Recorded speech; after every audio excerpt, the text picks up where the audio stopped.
Hi everybody, welcome back to the Harsh's Info channel. Today I'm going to tell you how to run this monitor's self-diagnostics.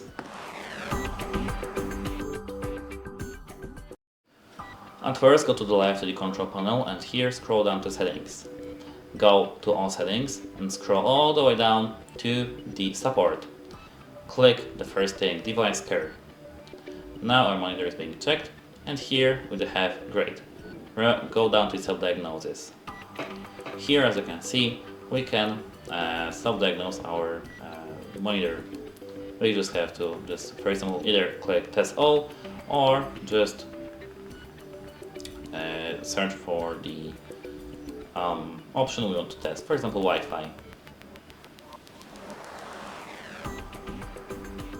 And as you can see, the test results are normal. And that's it. Hope it helps you and goodbye.